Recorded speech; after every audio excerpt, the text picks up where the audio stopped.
두 마리가 한 입에 팔리지 않느냐? 그러나 그 가운데 한 마리도 너희 아버지의 허락 없이는 땅에 떨어지지 않는다. 그분께서는 너희의 머리카락까지 다 세워두셨다. 그러니 두려워하지 마라. 너희는 수많은 참새보다 더 귀하다. 네, 반갑습니다. 오늘 강의 주제는 자신 껴안기입니다. 여러분들, 이 세상에서 나 자신을 가장 잘 알고 이해할 수 있는 사람은 누굴까요? 그렇죠, 나예요. 나 자신을 남편이 이해할 것 같아요? 자식이 이해할 것 같아요? 네, 자신밖에 없어요. 또 내가 살아오면서 힘들게 고생한 거 아주 세세하게 알 수 있는 사람은 누구밖에 없을까요? 나밖에 없어요. 그런데 내가 고생하고 내가 마음고생하고 힘든 거 산 거 모르는 남편이 나한테 잘해주겠어요? 자식이 나한테 잘해주겠어요? 잘해줄 사람은 아무도 없어요. 이 세상에서 나한테 가장 잘해줄 수 있는 사람은 나밖에 없어요. 나밖에. 그런데 남편이 잘해주지 않는다고, 자식이 잘해주지 않는다고 계속 원망만 하는 이런 사람들은 어리석은 사람들이에요. 그러니까 오늘 이후부터 여러분들, 남편이 잘해줄 때까지 기다리지 말고, 자식이 잘해줄 때까지 기다리지 말고, 누가 자신한테 잘해주면 돼? 내가 나한테 잘해주면 돼요. 간혹 이런 사람들이 있어요. 나는 남편 판검사 만든다고, 남편 의사 만든다고, 남편 출세시킨다고, 자식 공부시킨다고 내 인생을 다 걸었는데 남편이 그런 공로 모르고 자기가 출세하고 돈 벌고, 그러니까 이게 정신 못 차리고 바람 피고, 자식은 또 이 여우 같은 며느리 하나 얻더니 엄마 고생한 것도 모르고 며느리년한테 미쳐갖고 그냥 엄마 쳐다도 안 보면, 이런 분들이 이런 얘기를 해요. 나 인생 헛살았다.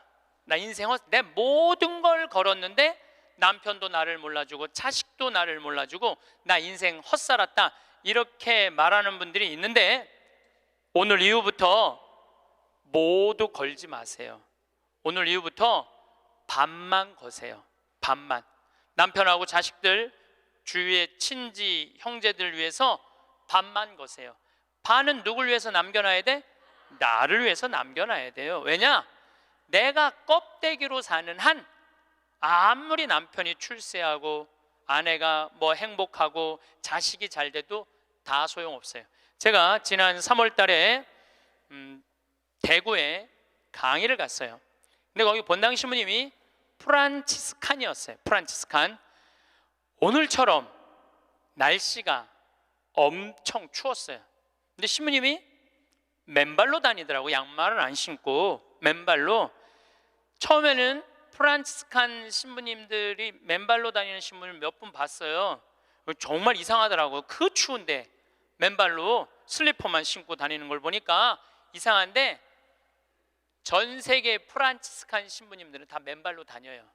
프란치스코 성인, 가난한 성인, 맨발로 다니신 성인, 그걸 본받는다고 맨발로 다니더라고요. 그냥 수단을 입고 맨발로 다니는데 그 추운데 마음이 좀 짠하더라고요. 그런데 이 신부님은 또 성서학 박사야. 또 거기다 맨발로 다니고 있는데 성서학 박사야. 우리 신학 박사들 중에 여러 박사가 있어요. 윤리신학 박사, 교회법 박사, 뭐 무슨 여러 성서 박사들이 있는데, 그 중에 박사학위 따기 제일 힘든 게 뭐냐면 성서학 박사예요. 최소한 10년은 걸려요. 성서 박사를 따려면은 히브리어, 히라버, 라틴어, 이탈리아에서 공부하면 이탈리아어, 독일에서 공부하면 독일어, 프랑스에서 공부하면 불어, 영어는 기본적으로 해야 되겠죠. 5개 국어를 해야지 박사학위를 딸 수 있는 거예요. 그래서 여러분들 사실 알고 보면은 다른 박사학위들은 많아도 성서 박사학위를 가지고 있는 신부님들이 그렇게 많지 않아요. 굉장히 어려운 거예요. 이 신부님이 10년 동안 공부를 하고 박사학위를 땄대요. 로마에서. 너무너무 신이 나더래. 이건 정말로 너무 자랑스러운 일 아니에요. 그 어려운 박사학위를 땄으니까. 그래갖고 그냥 내가 같이 공부하던 친구, 신부들, 수도자들이 축하해 줄 줄 알고 기숙사에 막 뛰어 올라갔는데, 나 박사학위 땄다고 뛰어 올라갔는데 아무도 모르더래요, 자기가 박사학위 딴 거를. 왜냐? 자기 공부하기 바쁜데 옆에 있는 사람 박사학위 따는 거 그거 신경 쓸 시간이 없는 거예요. 축하는 하고 싶은데 아무도 자기 박사학위 딴 걸 모르는 거야. 뭔가 좀 기분이 좀 그렇더래요. 근데 이제 기숙사에서 이렇게 이 거울을 딱 이렇게 보는데 자기 모습을 딱 보고, 그래, 내가 나한테 축하를 해줘야 되겠다. 그리고 자기를 꼭 끌어안았대요. 그러면서 이렇게 말했대요. 그 신부님 본명을 내가 좀 바꿀게요. 베네딕토야, 너 정말로 수고 많이 했다. 너 10년 동안 얼마나 애많이 썼느냐. 그 자기를 이렇게 토닥토닥 거려줬대요. 우리 부관장 신부님도 로마에서 공부하고 온 신부님인데 유학이 얼마나 힘드냐면은 음식이 마저 언어가 제대로 돼. 공부를 이렇게 하다가 보면은 눈물이 그냥 쭈르륵 떨어진대요. 너무너무 힘들어서.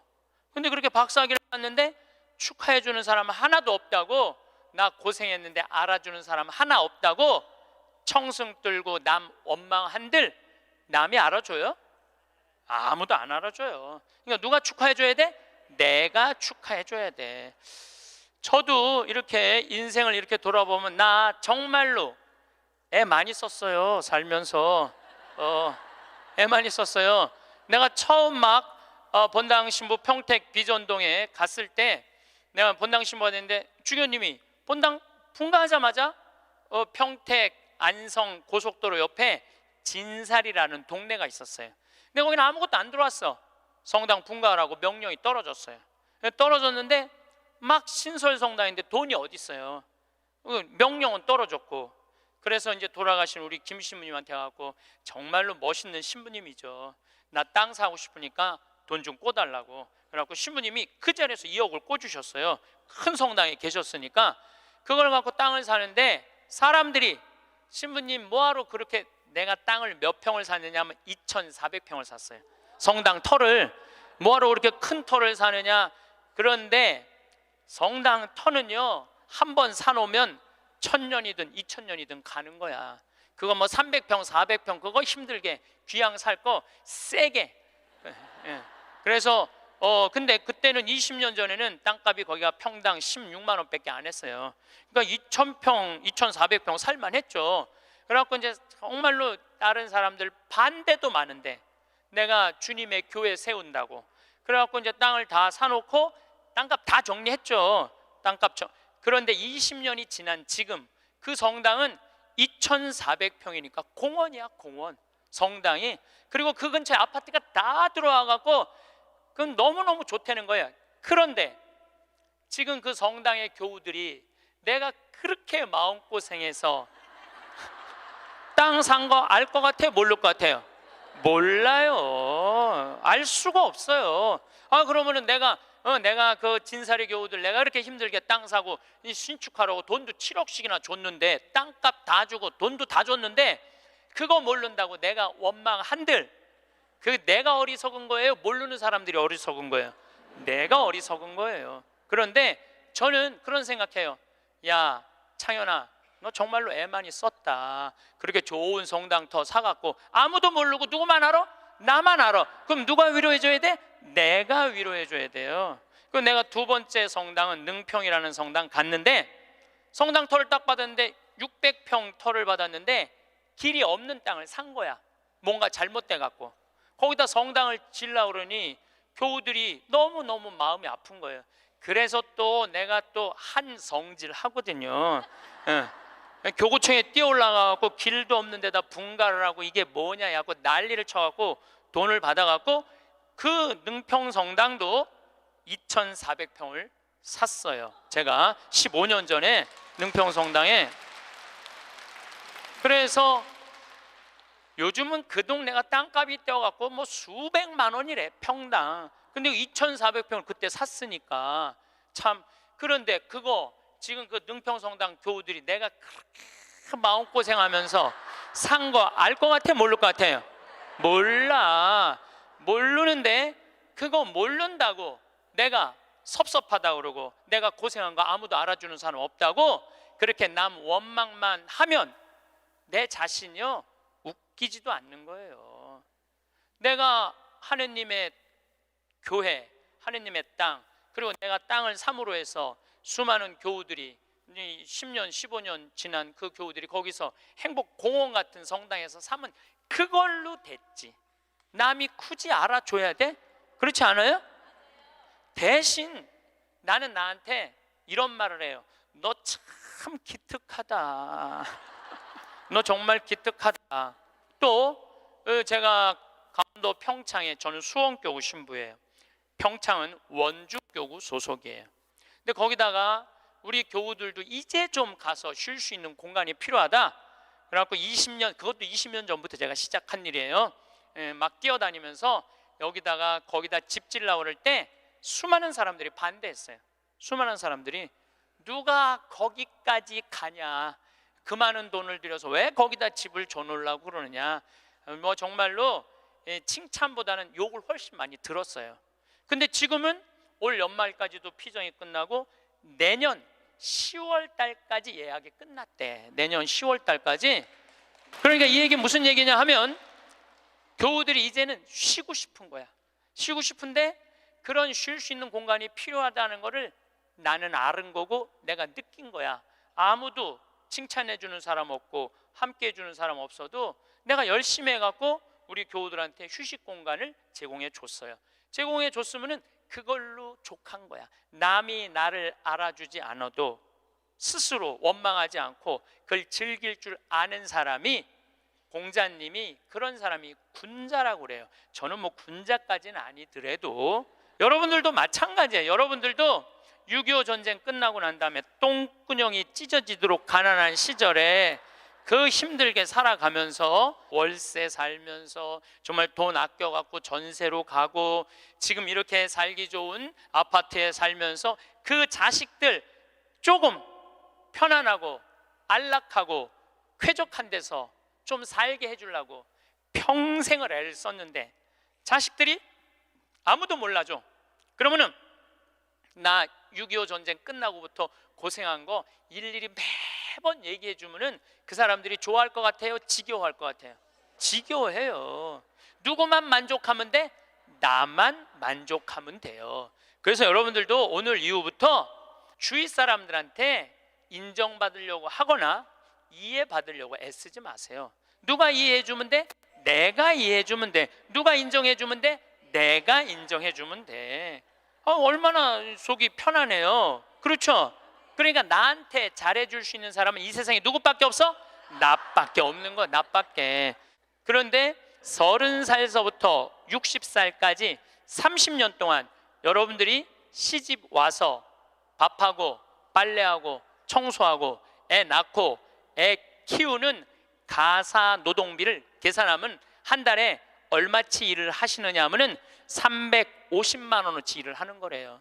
그럼 30년 동안 여러분들 시집 와갖고 그렇게 일을 했으면 여러분들 남편하고 자식들한테 여러분들은 얼마를 청구할 수 있느냐면 10억 5천만 원을 청구할 수 있는 거. 10억 5천만 원어치 일했으니까 내놓으라고. 그러니까 여러분들은 지금 결혼 생활 30년 하신 분들은 적어도 10억 원어치 일을 하신 분들이야. 수원에서 아주 재미난 일이 있었어요. 무슨 일이 있었느냐 하면 한 성당에서 한 상임위원이 교우들을 꼬신 거야. 어떻게 꼬셨느냐면 나한테 돈을 맡기면은 15% 이자를 주겠다고. 그래서 한 성당에서 교우들이 1억도 갖다 맡기고 5천만 원도 갖다 맡기고 그런 거예요. 근데 여러분들 요즘 법정 이자가 1.25%예요. 법정 이자가 1.25%인데 15%를 준다는 거는 이건 사기야. 100% 사기라고 보시면 돼요. 5% 이자 준다고 그래도 사기야. 10% 이자 준다고 그래도 사기야. 15% 준다는 건 이건 생각할 것도 없이 사기예요.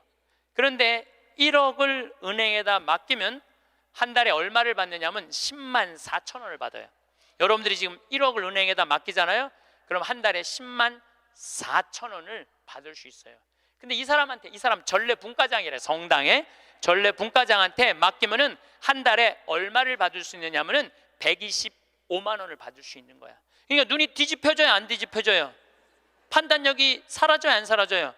1억 가지고 한 달에 10만 원 받는 게 나아, 한 달에 120만 원 받는 게 나아. 그래서 이 전례 분과장한테 홀딱 다 맡긴 거야.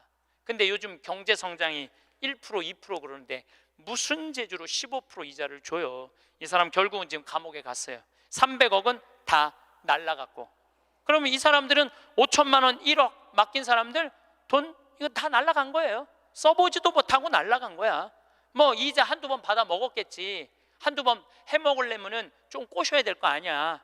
그러니까 야 진짜 15% 나오더라. 한 3달, 4달 되면서 딱 끝나고 나니까 딱 먹고 끝난 거예요. 그래갖고 이 성당이 풍비박살이 났대. 풍비박살. 냉담자 속출하고. 본당 신부님 정말로 이게 권위 땅에 떨어지고 전례 분과장인데 참 기가 막힌 거죠. 그러면은 15% 이자 받아 먹겠다고 돈 맡긴 사람이 나빠요? 15% 이자 주겠다고 꼬신 사람이 나빠요? 둘 다 나빠. 둘 다. 내가 보기에는 여러분들 돈 5천만 원이면은요 이스라엘 성지순례를 10번을 갔다 올 수 있는 돈이에요. 10번. 여러분들이 이스라엘 성지순례를 10번을 갔다 오잖아요. 그럼 여러분들은 예수님하고 트고 지낼 수 있어. 트고 지낼 수 있어. 내가 이스라엘 성지순례를 지금 5번 갔다 왔거든요. 그것도 3번은 도보 성지순례로 갔다 왔어요. 이스라엘에서 차 안 타고 다니고 다 걸어 다녔어요. 나자렛에서부터 가나까지 걷는 거예요. 한 20km 돼.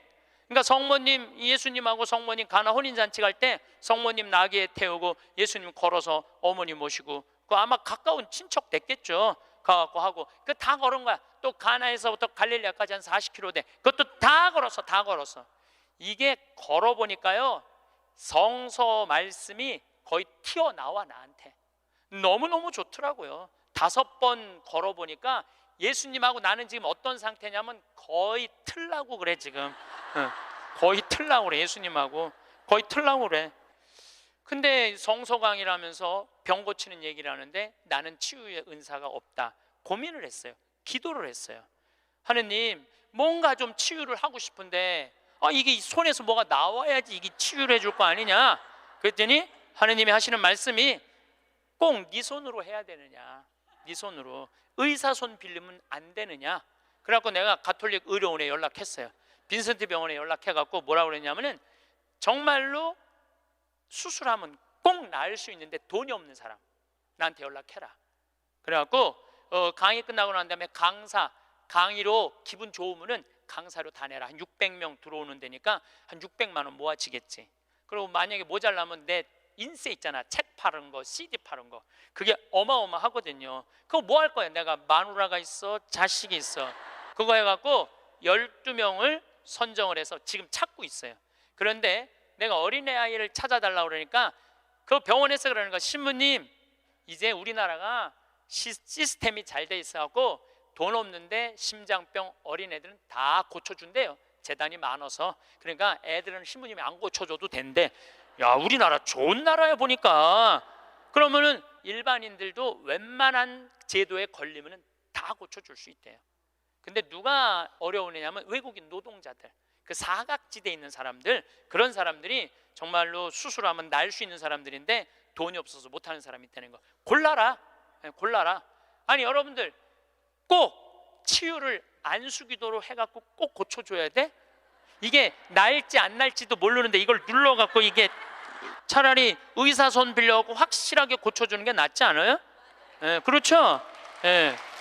그래서 내년에는 제가 3월 8일부터 강의하면서 한 사람씩 고쳐주고 싶어요. 의사 손을 빌려서. 여러분들 인생에 있어서 가장 중요한 거는 먹고 마시고 노는 일이에요. 만약에 여러분들이 먹지도 않고 마시지도 않고 놀지도 않으신다면 여러분들은 헛사는 거예요. 먹고 마시고 놀아야지 인생을 제대로 사는 거예요. 이거는 예수님도 그러셨고 소크라테스도 그랬고 공자님도 그랬고 부처님도 그랬어요. 다. 근데 이분들은 1억 모은다고 먹지도 마시지도 놀지도 않은 거야. 근데 앞으로도 못 쓰는 거예요. 그럼 이분들은 가슴에 피멍이 드는 거예요. 그리고 이분들 뭐라고 그럴 것 같아? 내가 성당 나갔더니 사기꾼밖에 없더라. 믿을 놈 한 놈도 없더라. 하느님이 있긴 어디 있느냐. 그리고 냉담할 거야. 하느님 버리고 돈 버리고 자기 마음 버리는 거죠. 그리고 하느님이 언제 15% 이자 주는데 투자라고 그랬어? 왜 하느님 탓을 해? 자기가 잘못하고. 이게 이 사람이 왜 이런 일을 벌였을까요? 욕심 때문에 그래요. 욕심. 여러분들이 인생에 있어서 넘어질 때 언제 넘어지는 줄 알아요? 욕심 때문에 넘어지는 거예요. 최순실이 왜 넘어졌는 줄 알아요? 욕심 때문에 넘어진 거예요. 욕심 때문에. 그냥 대통령 옆에 친한 위로자로 남았으면 아름다운 사람으로 끝났을 거야. 그런데 이게 옆에 대통령 친구라고 친하다고 대통령이 믿는다고 그걸 갖고 욕심을 부리고 온 나라를 말아먹었으니까 이 사람은 용서하기가 쉽지 않은 거예요. 욕심이 우리 인생을 망가뜨리는 거예요. 저는 신학교 있을 때 너무너무 배가 고프더라고. 1학년 때 우리는 간식이 없었어요. 아침, 점심, 저녁만 먹으면 땡이야. 근데 뭐 우리 선배 신부님들 지금 70, 80 되신 신부님들은 그 정말로 똥구멍이 찢어지게 가난할 때 신학교 생활했을 때 먹을 게 너무 없어갖고 도토리 막 먹고 그랬대요.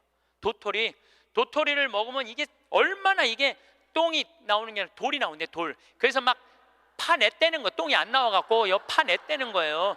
뭐 우리는 그 정도는 아니더라도 그래도 뭐 저녁 10시쯤 되면 배고파요. 그러니까 외출할 때 뭐를 사갖고 오느냐면은 식빵을 사갖고 와요. 배고플 때 먹으려고 식빵을. 그럼 이제 또 바깥에다 놓으면 얘네들이 왔다 갔다 다 먹어버리잖아. 친구 신학생들이. 그래서 아주 옷장 깊숙이 감춰놔요. 혼자 먹으려고 옷장 깊숙이 감춰놔. 그런데 신학교 생활이 얼마나 바빠요. 이리 뛰고 저리 뛰다 보면은 주일날 사놓는데 수요일날 배고플 때 생각이 나는 거야. 식빵 사다 놓은 게 생각이 나는 거야. 아, 식빵 사다 놨지? 그래갖고 이제 옷장을 딱 열어보면 식빵이 곰팡이가 들어있는 거예요. 너도 못 먹고 나도 못 먹는 거예요. 그래서 제가 생각을 했어요. 아니, 예수님은 당신의 살도 나눠주는 판국인데 내가 그놈의 식빵 혼자 먹겠다고 혼자 옷장에다 깊숙이 감춰놨다가 곰팡이 들어서 썩어 버리는 그게 너무너무 내가 한심하더라고요. 그래서 이제 외출해갖고 식빵을 사갖고 오면 친한 친구들을 불러요. 신학생들을.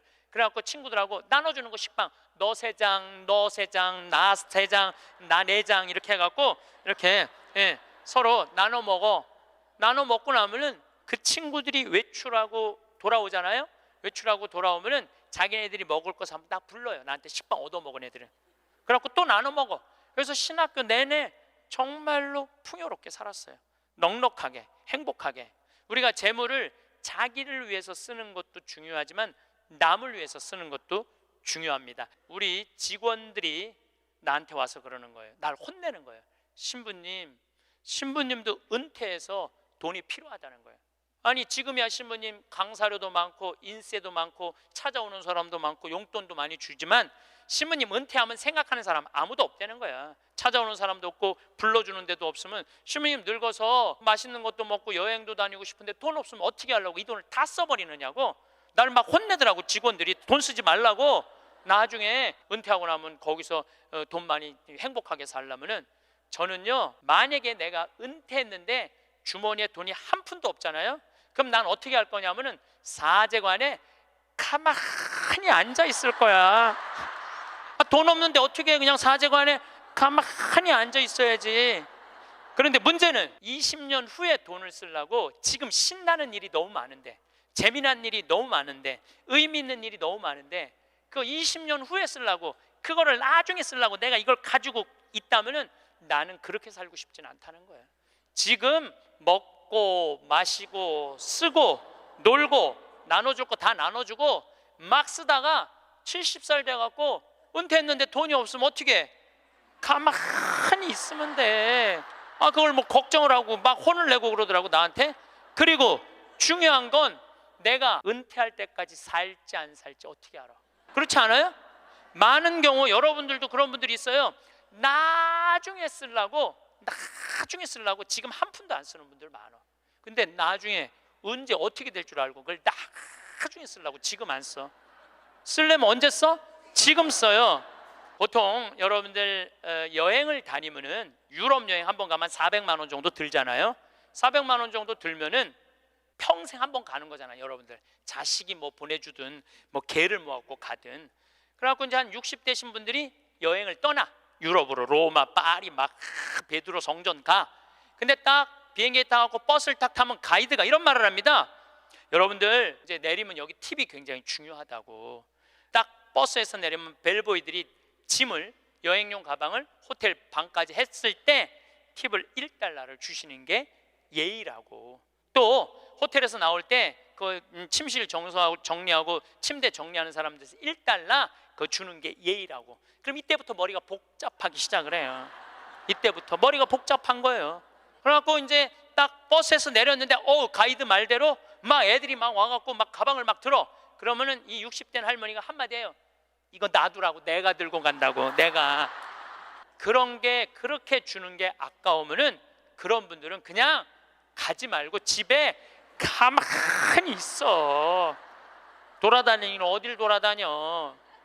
쓸 때는 멋있게 쓰고 안 쓸 땐 안 쓰면 되는 거예요. 제가 이번에 여름에 미국을 갔다 왔어요. 근데 미국을 갔는데 나한테 정말로 잘하는 형제들이 몇 있어요. 나하고 나이대가 비슷해. 근데 니콜라스라고 나보다 한 3-4살 많은 친구가 있는데 너무너무 유쾌한 친구예요. 이 친구는 음식을 참 잘해요. 근데 식당을 하는데 우리나라 사람을 상대하는 식당이 아니고 정말 백인들, 돈 많은 사람들이 와서 먹는 식당을 운영을 해요. 그래갖고 거기다 와인도 탁탁탁 놓고 자기네들 홀에서 춤도 추고 그런 식당이야. 그런데 이제 나를 그 음식을 대접하고 싶은데 주위에서 그러는 거야. 신부님 그런데 비싼 데 가면 안 되니까 니네 집에 모시라고 그냥. 그래서 몇 년 만에 자기네 집으로 나를 초대를 했어요. 나를 호스트, 주인공으로 해서.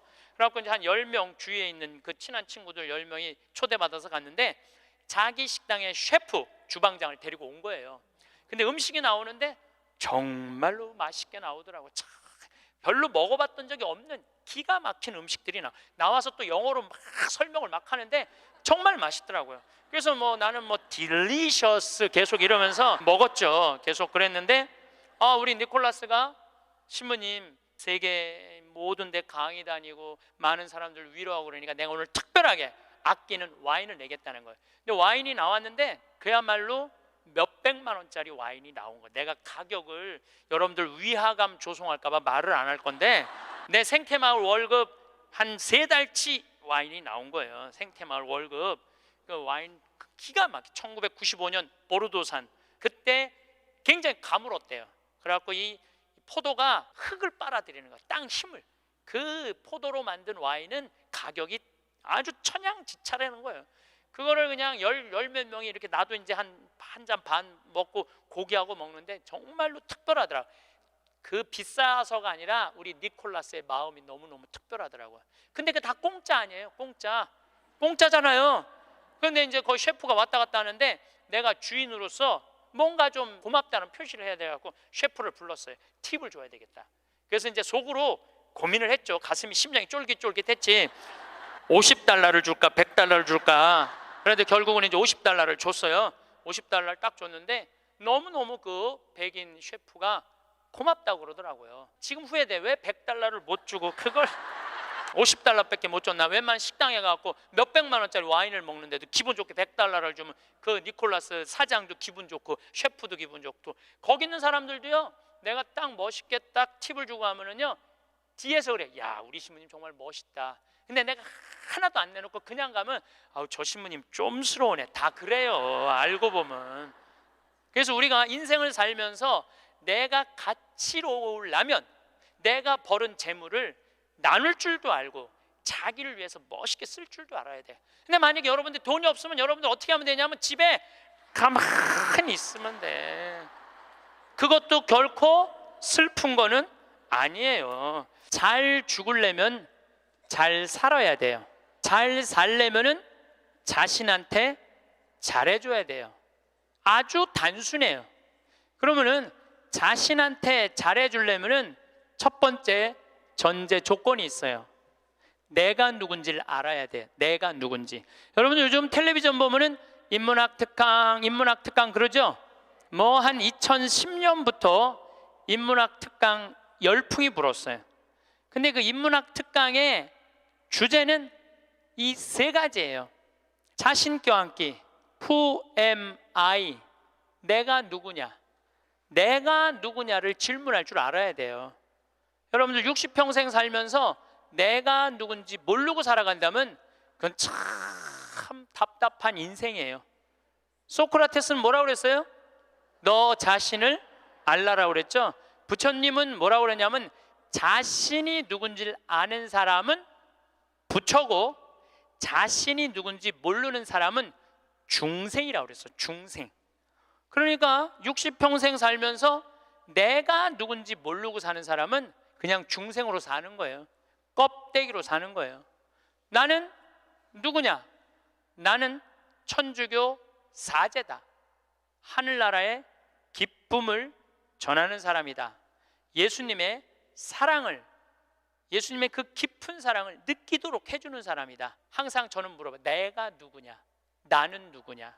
나는 사제야, 사제. 사제니까 누구 일을 해야 돼? 하느님의 일을 해야 돼. 하느님의 일을 하는 중에 신학교를 짓는 것처럼 가슴 설레는 일이 어디 있어요? 너무너무 신나는 거예요. 그러니까 여러분들도 내가 누구냐라는 질문을 해야 돼. 그리고 내가 누구냐라는 질문이 끝났으면 어떻게 살 것이냐, 이 답도 나와야 돼.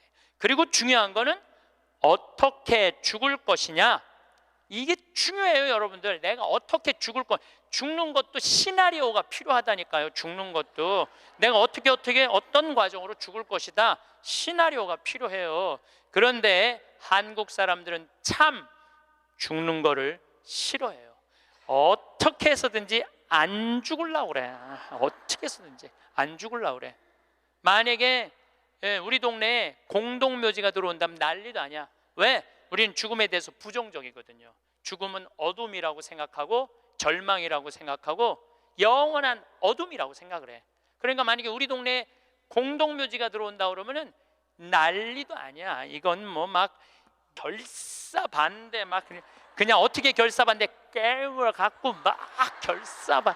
6.25는 난리도 아니야. 그러니까 우리는 삶과 죽음이 분리되어 있는 거예요. 근데 한국 사람들은 또 단일 민족이라 이상하게 죽는 날은 다른데 보고 싶은 날은, 죽은 사람 보고 싶은 날은 온 국민이 똑같은 날 보고 싶어. 4월 5일 한식날 그냥 죽은 사람 보러 다닌다고 난리도, 그 6.25는 난리도 아니야. 그것도 보면은 그냥 막히고 난리도 아니야. 보면은 왜 죽는 날은 다른데 보고 싶은 날은 같은지 몰라. 근데 우리는요, 하여튼 죽음에 대해서 부정적이에요. 그런데 여러분들, 죽는 거 무서워할 필요 하나 없어. 죽기 전까지는 절대 안 죽을 것이고, 죽을 때 되면 그냥 행복하게 가면 되죠. 그러니까 죽음에 대해서 두려워하지 마세요. 그래도 죽는 게 싫어. 왜 죽는 게 싫으냐 하면 사랑하는 사람과의 이별 때문에 그래요. 죽으면은 더 이상 사랑하는 남편 못 보고, 사랑하는 아내 못 보고, 사랑하는 부모님 못 보고, 자식 못 보니까. 그것도 뒤집어 보면은 또한 답답해요. 왜냐하면 살아있을 때는 소, 닭 쳐다보다가 꼭 죽고 나면 영정사진 앞에서 통곡을 하고 우는 거예요. 왜 벌써 죽느냐고, 조금만 더 살았으면 내가 잘해줬을 텐데 라고 우는 사람들이 참 많아요. 내가 본당 신부할 때 평택에 있었을 때 70 먹은 중풍 걸린 할머니가 한 분 계셨어요. 근데 이 할머니가 내가 한 달에 한 번 갈 때마다 이런 말을 해요. 신부님, 한 달에 한 번 나 찾아오는 건 신부님밖에 없다고.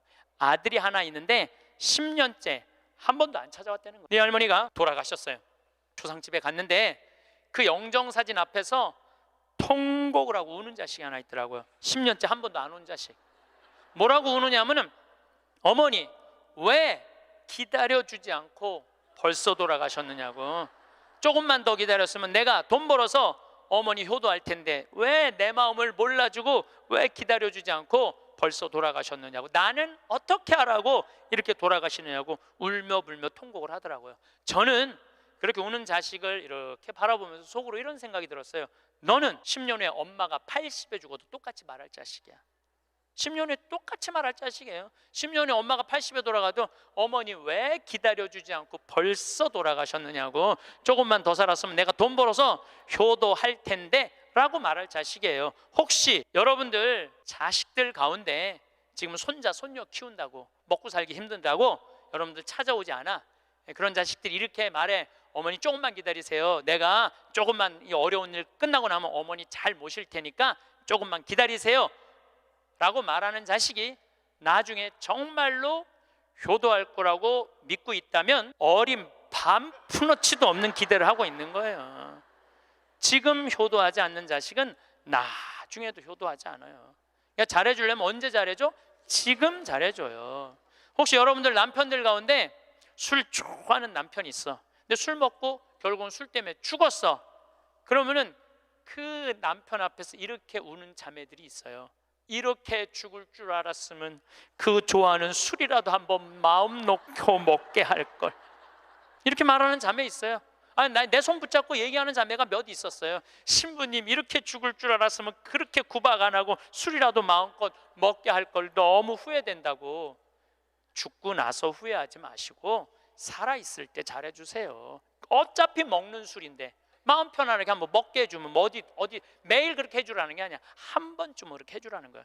홍어 삭힌 거 주문하고, 목삼겹살 삶고, 묵은지 해갖고, 소주 5병 딱 해갖고, 여보 오늘은 내가 집에서 낼게. 바깥에서 눈치 보고 마시지 마. 그런데 남편이 세상을 떠났잖아요. 그럼 여러분들 이렇게 말할 수 있어요. 적어도 여보, 내가 마지막에 이별주 한번 근사하게 대접했지. 당신 잘 가. 이런 말 할 수 있어요. 근데 한 번도 그런 멋있는 대접을 안 한 사람은요, 한이 돼요. 한이. 그러니까 잘해주려면 언제 잘해줘? 지금 잘해주세요. 혹시 여러분들도 인생을 살면서 여러분들한테 잘해준 사람들이 있을 거야. 그렇죠? 정말 은인이 있을 거야. 인생의 은인들. 정말로 고맙다고 생각을 한다면 나중에 잘해주지 말고 지금 이스라엘 성지순례 티켓을 하나 끊어주든지 아니면 이미자 콘서트를 끊어주든지 하세요. 내가 마음을 표현할 때 사람이 행복한 거예요. 그래서 나중에 잘해주지 마세요. 잘해주려면 언제 잘해줘?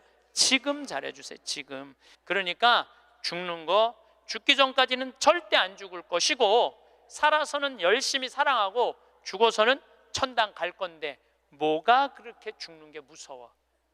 안 죽으려고 용을 써요. 여러분들 오래 사는 게 좋아요?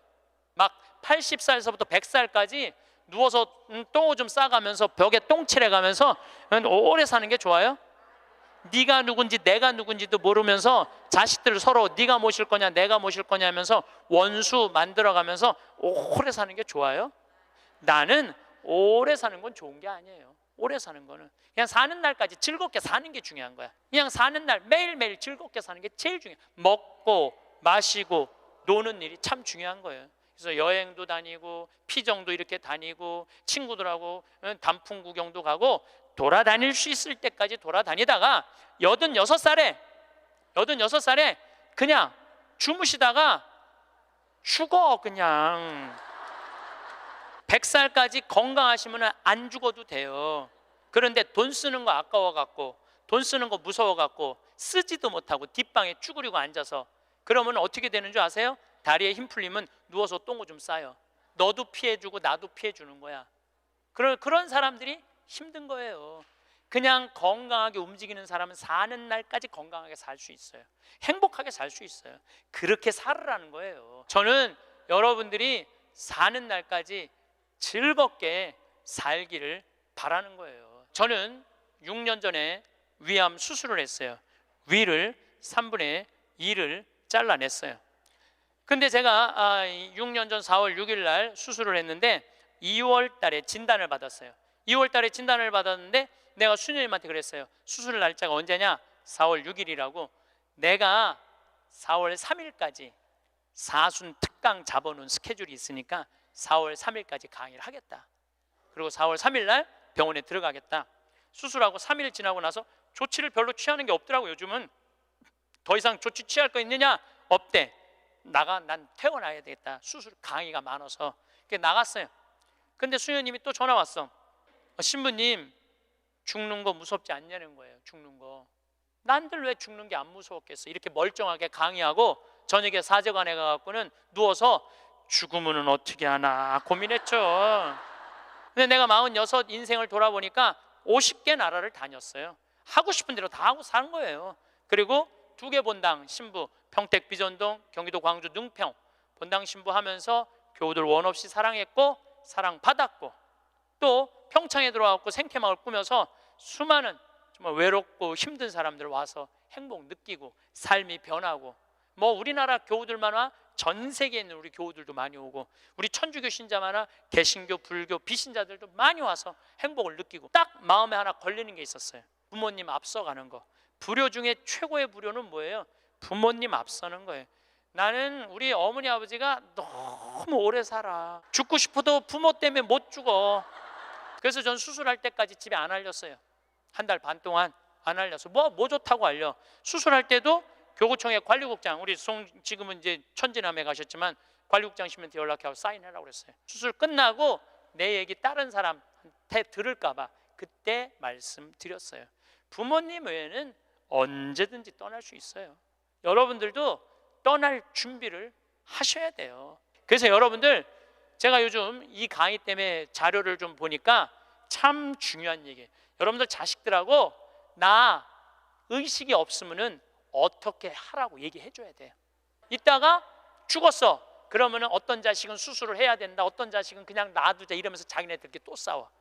그래서 아까 말씀드렸듯이 죽음에는 시나리오가 필요해요.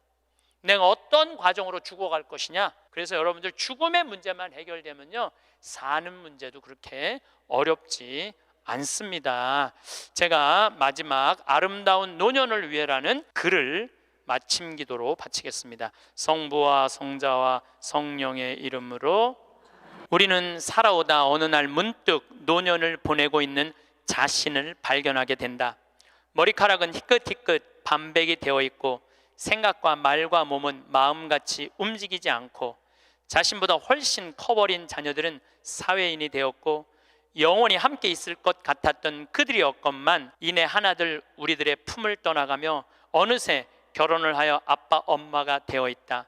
100년을 함께 살자고 맹세했던 부부는 오랜 세월을 살아오면서 어쩔 수 없이 늙어가는 서로를 바라보며 노년을 보낸다. 가족을 너무 의지하지 마라. 그렇다고 가족의 중요성을 무시하라는 것은 아니다. 움직일 수 있는 한 나 아닌 다른 사람을 의지하는 건 절대 금물이다. 자신의 노년은 그 어느 누구도 대신해 주지 않는다. 당신이 진정으로 후회 없는 노년을 보내려거든 자신의 것을 스스로 개발하고 스스로 챙겨라. 그리고 반드시 한두 가지의 취미 생활을 가져라. 산이 좋으면 산에 올라 세상을 한번 호령해보고, 물이 좋으면 강가에 앉아 낚시를 해라. 운동이 좋으면 어느 운동이든 땀이 나도록 하고, 책을 좋아하면 열심히 책을 읽고 글을 써라. 자식들에게 너무 기대하지 마라. 자식에게서 받은 상처나 배신감은 쉽게 치유가 되지 않기 때문이다. 부모를 만족시켜주는 자식은 그렇게 많지 않다. 기대가 큰 자식일수록 부모의 마음을 아프게 한다. 악처가 효자보다 낫다는 옛말은 참고할 만하니 식어가는 부부간의 사랑을 되찾아 뜨겁게 하라. 그리고 이 나이는 사랑보다 겹겹이 쌓여진 묵은 정으로 서로의 등을 씻어주며 사는 것이 아니겠는가. 영광이 성부와 성자와 성령께